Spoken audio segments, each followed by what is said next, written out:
Hello everyone, welcome to mobility session. My name is Yuko. I am sports and fitness instructor at CFP Shiloh. Today's mobility session focuses on lower body warm-up routine to help you ready for the main workout. Before we get started, there are a few housekeeping items that I need to go through. First, music. I will not play any music my side, but please play your favorite workout music if that helps you to keep focused and keep going with the workout. Disclosure, I need to read through the disclosure before we get going. In response to COVID-19, PSP is offering virtual fitness to Canadian Armed Force members.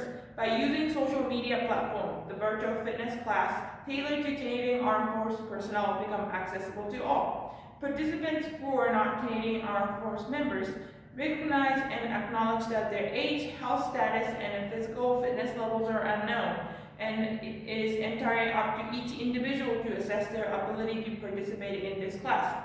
Since it is preferable to consult your physician before beginning any exercise program, we invite all participants who are not Canadian Armed Force members to consult the Get Active Questionnaire of the Canadian Society of Exercise Physiology and its reference document. If you experience any pain or difficulty during the exercise presented in this video, it is recommended that you stop and consult the healthcare provider. If CAF members sustain any injury during this video, please remember to fill out the CF98. I will put the questionnaire and the reference document in the description below. So, we will get going. So, intention for this session is to prepare your body for the main lower body workout routine. Whatever you do, any kind of lower body exercises, squat, lunges, deadlift, any kind of hip hinge movement, knee flexion movement, anything that you need to keep it steady for your upper body. This warm-up is made to prepare your body for that. So we need a few equipment. If you don't have equipment that I show you, you can do it without it, or you can change to kettlebell to dumbbell, or like instead of the tubular bands to like long one band, you can wrap around and hold it. That will be options as well. So let's get started. So first one is a leg swing. So since lower body movement, hip is a really large joint in your lower body, and it's really versatile joint. You can move it forward, you can move sideways, you can go circular movement, so it's really mobile joint. So we need to make sure your hip have a great range of motion and smooth range of motion. So start with the leg swing, so front and back leg swing. So start with the front and back, so nice and easy leg swing. So do 10 on one side of the leg. So make sure if it is tight to move, start with a small range. And as you do more repetition, your hip will be able to move a little bit far. Switch to the other side. And do 10 front and back. So the key part is moving from your hip. Make sure it's not the knee that's doing all the work, it's your hip that's moving around.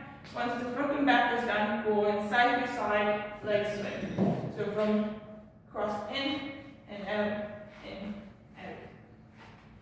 So do 10. And once 10 is done, switch to the other side. So hip will rotate inside and internal rotation, and also external rotation.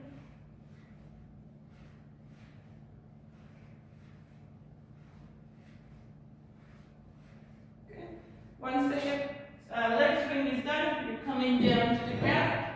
And then doing the hip in internal, external rotation. I will call hip 90-90 rotation. So your front side of the leg is a 90-degree angle bend. Back side at your knee, 90-degree angle bend. From here, you keep your foot in the same spot, lift your knee up, and then switch to the other side. To make it easier, keep your hands in the back, go up, go in, down.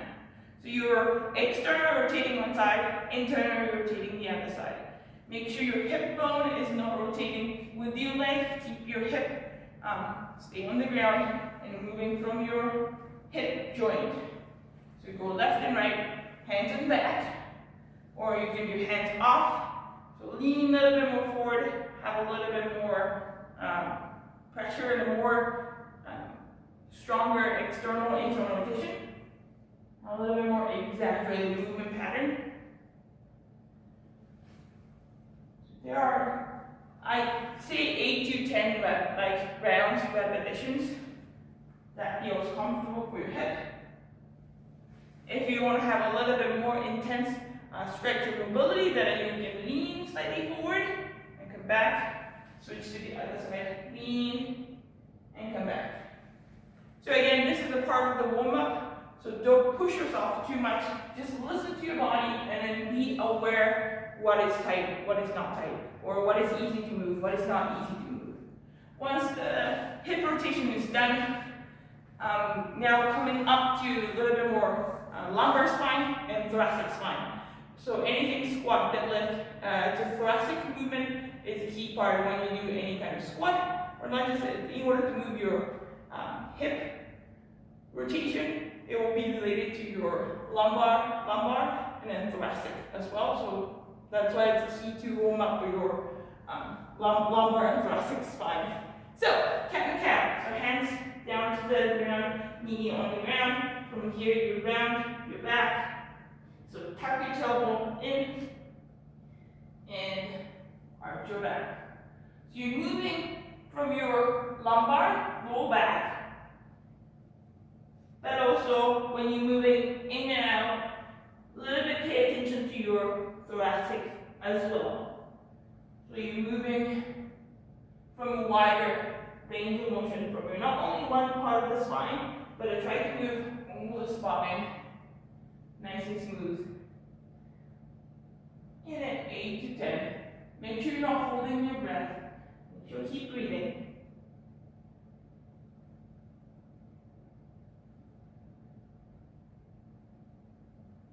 Good.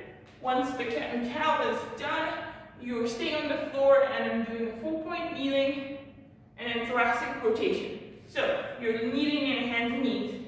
Thoracic rotation, hands behind your ear. You're rotating in elbow to your elbow, and rotating out to the side, or open up your chest and come back in. So again, it's a thoracic rotation, means you want to rotate from your upper back to rotate and open up your chest.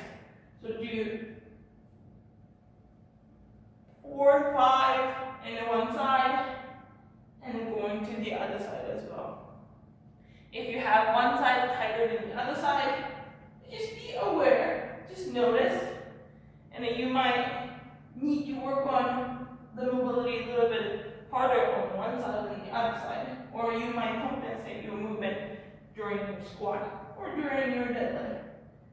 So just be aware of it at this moment. Good. And my thoracic rotation is done. Now we're moving on to full squat range of motion. So this one, Goblet Squat Hold, you can use the weight or without the weight, that's your call. With the weight, nice and upright, nice and strong core. From here you will squat down to full range. Make sure heels not coming off, keep your heels down, and squat and hold at the bottom. Ideally, extend your thoracic spine a little bit longer. I don't have a great range of motion on my hip, so I'm trying my best to extend my thoracic and extend my lumbar, and also from the front, coming down low, and chest up, heels down. If you want, shift left and right, hold here for 5 to 10 seconds, depending on how comfortable you are at the bottom.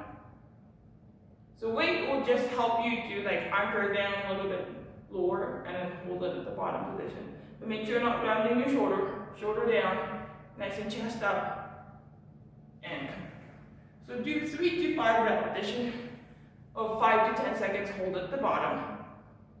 Make sure your feet is not rotating out, keep your foot rooted down to the ground and nice and upright. If you need to move left and right, move left Hold it there. And come back up. Good. So that's the full hip rotation from your hip and knee.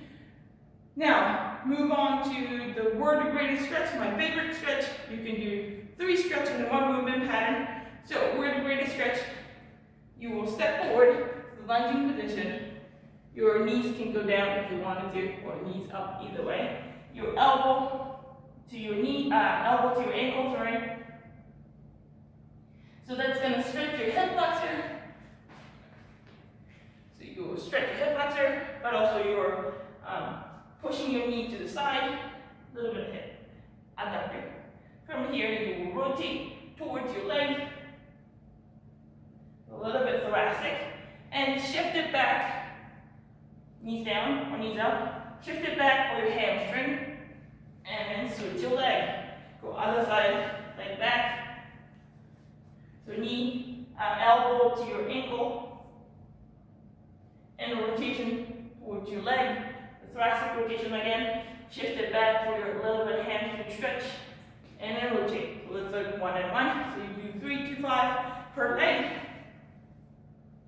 You can take your time to do an easy move, or you can go relatively fast throughout the top to bottom movement pattern. It's your call. Whatever that helps you to move better in your knee, hip, and then thoracic, and lumbar, and a little bit ankle as well.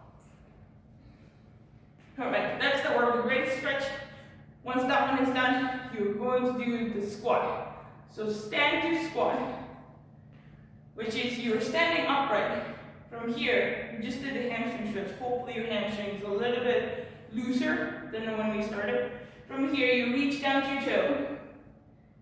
From straight leg, and then reach down. Bend down, go down to the squat. Come back up to the straight, and stand back up. That's the stand to squat. If you cannot reach your toe, then reach your shin, go down as low as you can, and come back up and up. If your heel's coming off from the ground when you do the squat, use your plate or 2x4, any kind of like slight lift to help you contact your heel and toes to something. In this case, plate, like 10 pounds plate. And on the ground, same thing. Reach down to your toe, squat down, and come back down, and up.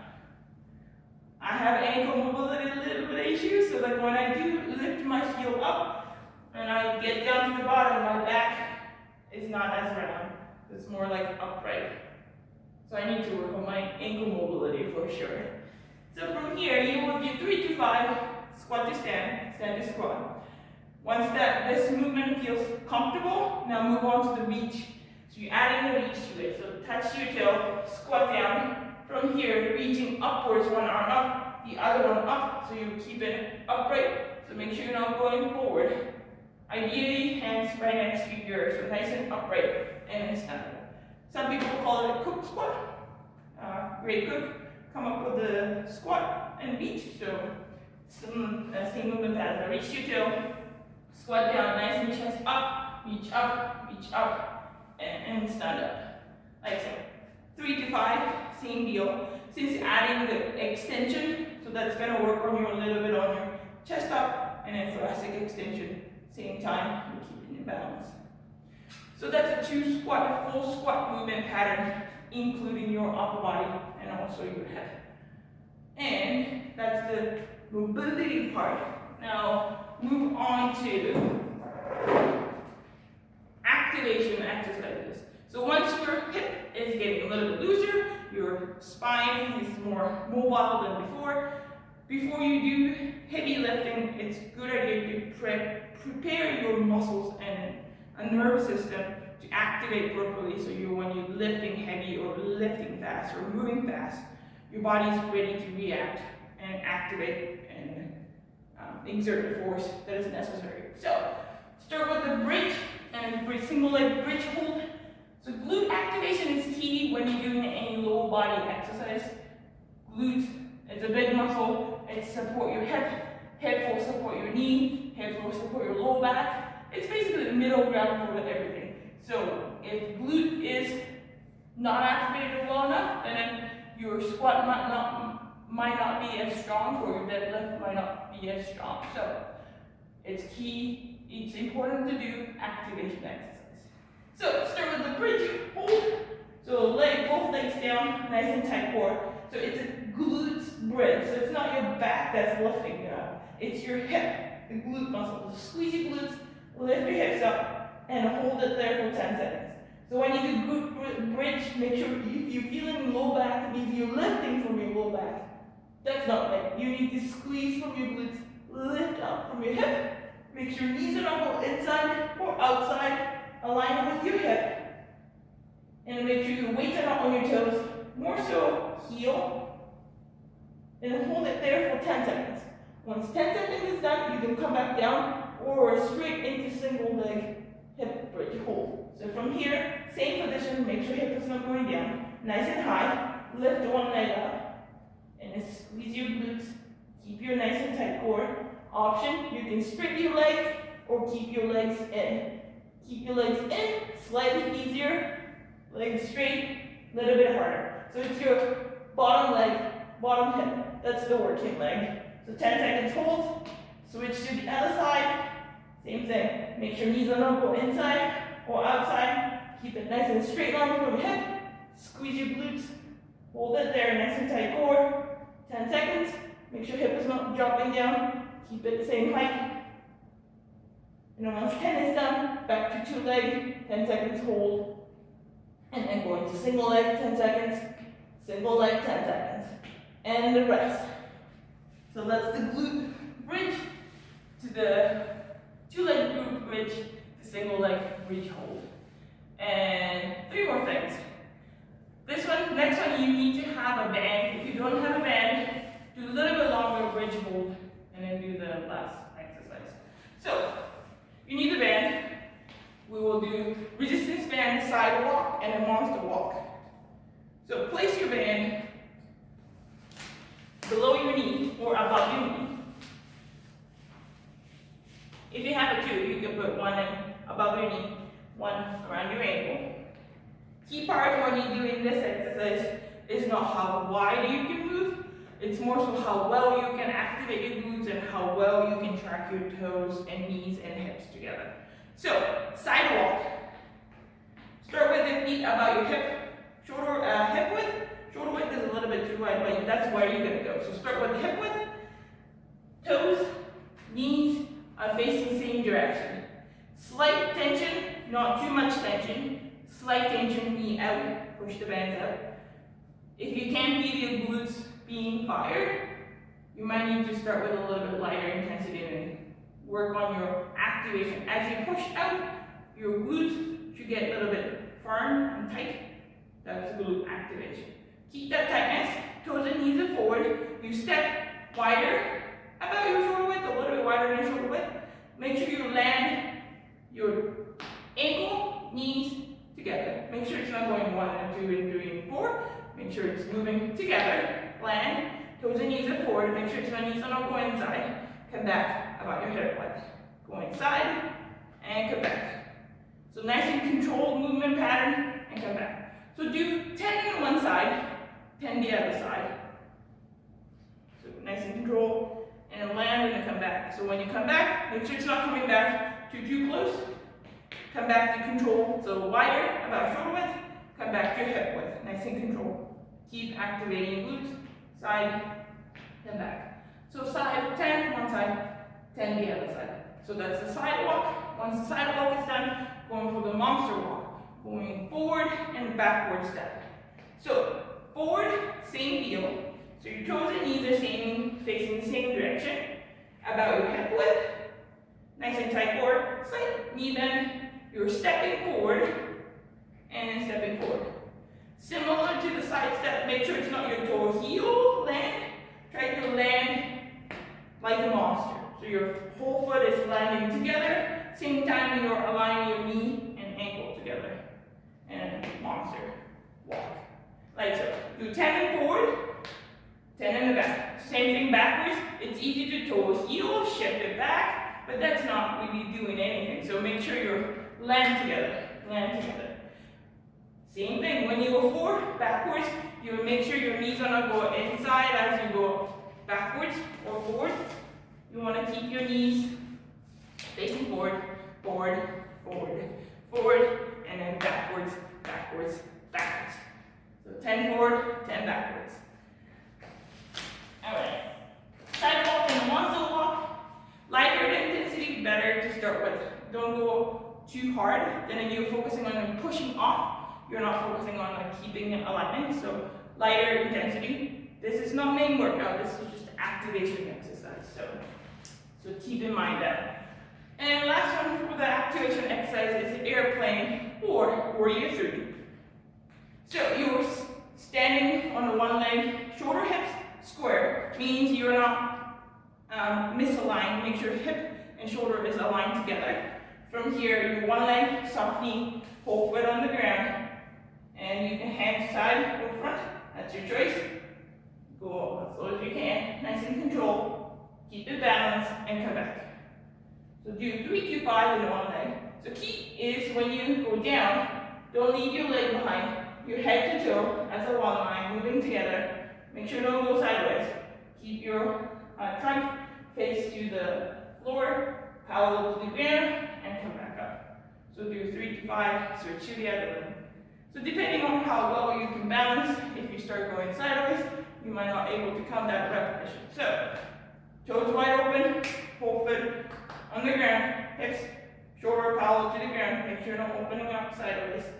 Engage your standing side of the glutes to keep your hips not rotating sideways, keep it in, and then balance and come back, like so. So that's the warm-up routine. Usually do only one set of each exercise. If you need to do 2 sets in certain exercise to help you move better or to understand exercise a little bit better, I will suggest you to go extra sets. To wrap up everything, so that was the warm-up routine that I usually prescribe in an exercise program if I have a lower body routine. If there's an upper body routine, then my warm-up is slightly different, but maybe this one will prepare you for any kind of lower body exercise. As a conclusion or closing, mobility will take a time. So if you find your squat to stand, your heels coming up, or you can lift your hands nice and high, that's okay. You just be aware where you are and how much you can move. And as you do more, so like, again, this is a warm-up routine, so when you do work out, you will do this routine, and that's going to help you to increase your range of motion as you do more. So it's a good idea to do consistently. If you have don't have a warm-up routine, I will suggest you to adapt some kind of warm-up routine to help you move better. Your body's really efficient system. It's either you have a limitation or not have a limitation, your body will find a way to move. If you have a limitation, your body will move in an inefficient way, then it might put you into injury or risk of injury. So therefore, that's a good idea to work on mobility so you move more efficiently and effortlessly, which translated to you can lift a more heavier weight with less effort. So that's the conclusion for the mobility work and warm-up routine. It's time-consuming, yes it is time-consuming, but it definitely helps your main workout pattern. So give it a try, and if you have any question or feedback, please leave it in the comments. I will come back and read it and try to answer as much as possible. Thank you again for joining me for the mobility routine. Hopefully in the future I can cover some upper body warm-up routine as well. Thanks again. My name is Yuko. I'm a fitness and sports instructor at CFP Channel. If you're looking for more content, hit the subscribe button and then put the notification so that you will see what's the new content that's coming.